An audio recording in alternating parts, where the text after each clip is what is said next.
welcome back to the Spy-Fi Guys, where we cover spy facts, spy fiction, and everything in between. I'm Zach. And I'm Christian. So last week we did Jack Ryan with our guest star Lance, and I have a microdot for you that this episode of Jack Ryan reminded me of. All right. I'm interested and curious. Here we go. My sources for this are an article by The Independent, Wikipedia, CIA.gov, and The Washingtonian. Okay. Okay, so the protagonist of our story today is Johnny Michael Mike Spann, spelled Spann, and his first name is spelled with an EAL. All right.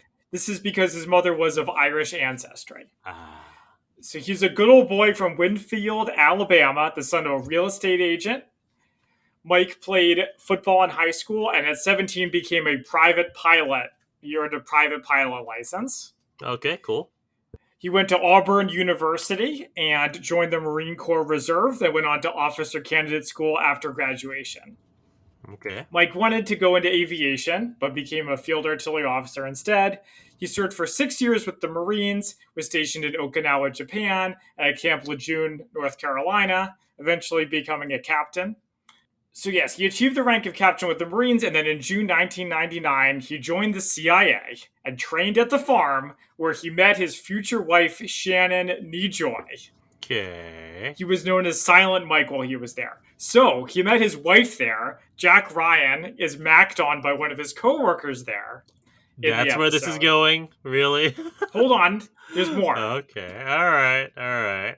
So this got me thinking about love at the CIA. So I Googled it, and according to the Washingtonian, in February 2021, the CIA had published a series of posts on Instagram called Love at Langley.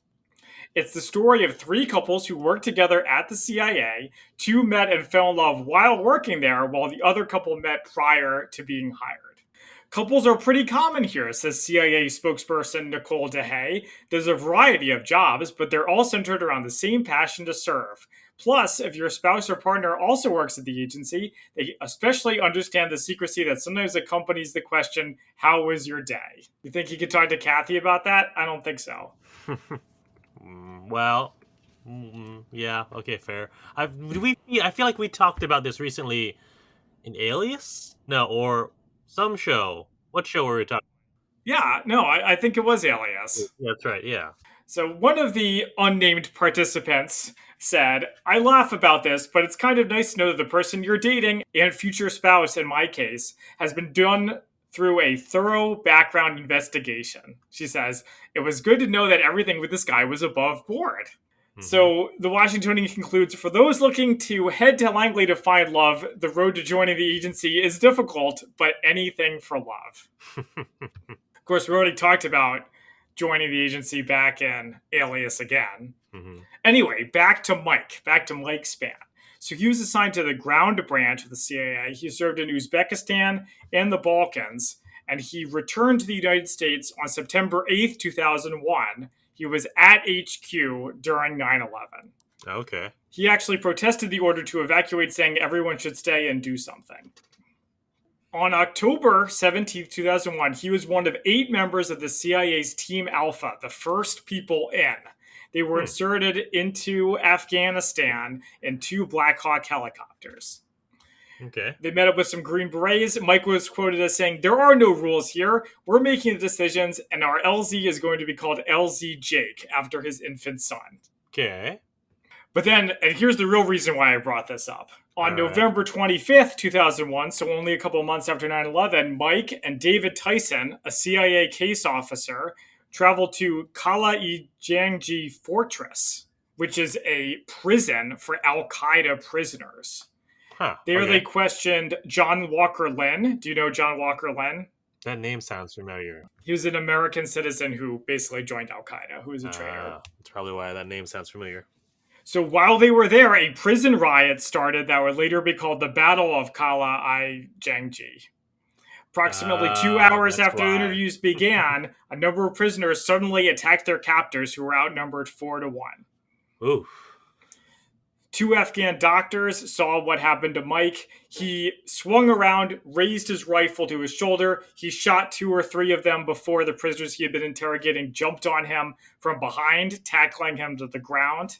Ooh. Mike then pulled out his pistol, fired 1 or 2 shots before he was overwhelmed, disappearing beneath a pile of attackers. Yikes. His friend Tyson ran towards Spann after hearing his comrade shout, "Dave, Dave, Dave." Tyson used his pistol to shoot dead 4 al-Qaeda prisoners on top of Mike, but he saw blood on the ground. He concluded Mike was dead. He grabbed his rifle and used it, among other weapons, to fight his way into the northern half of the fort, killing at least a dozen and possibly up to 40 al-Qaeda members. Whoa. Afghan forces recovered Mike's body on November 28th as CIA officers looked on. There's a whole thing about the battle. U.S. Army, British Special Boat service members eventually quelled the uprising. Some sources say that Spann fought with his AK-47 until it ran out of ammunition, then emptied his pistol, then kind of like Davy Crockett fought hand-to-hand before being overcome. Wow. But who knows how much of that is conjecture and how much is not. A military autopsy concluded that Spann died from 2 gunshot wounds to the head. Ooh. He was buried on December 10th, 2001 in Arlington National Cemetery. He was posthumously awarded the Intelligence Star and the Exceptional Service Medallion. Mm-hmm. There's a little bit about tributes to him. People said that he was quiet, serious, and absolutely unflappable. He was the first CIA officer to die in Afghanistan, but not the last, as we've discussed in previous episodes. Right. And then finally, in August 2021, Mike's father publicly criticized Joe Biden's decision to withdraw the United States from Afghanistan, as quoted by The Independent. So that is the sad story of Mike Spann. As you can see, Jack Ryan reminded me of it. I can see that why. Yeah, that last scene in the pilot that we covered definitely would have reminded me of that if I had known about this story beforehand. Yep, so here's to him. He's not truly gone as long as we remember him. Well, thanks for that, Zach, and thank you all for joining us. You can find us on social media at the Spy-Fi Guys on Facebook, Twitter, and Instagram. Until next time, I'm Christian. And I'm Zach. And we are the Spy-Fi Guys, signing off. Thank you for listening. If you enjoyed our podcast, please be sure to rate and review us on iTunes. The theme music is by Jer Fitzgerald and Big Man Joe. Media reviewed by our podcast are the intellectual property of their respective copyright holders, and no infringement is intended. This is a personal podcast. Any views, statements, or opinions expressed in this podcast are personal and belong solely to the participants. They do not represent those of people, institutions, or organizations that the participants may or may not be associated with in a professional or personal capacity unless explicitly stated. Any views or opinions are not intended to malign any religion, ethnic group, club, organization, company, or individual. You can find our podcast on social media at the Spy-Fi Guys on Facebook, Twitter, and Instagram.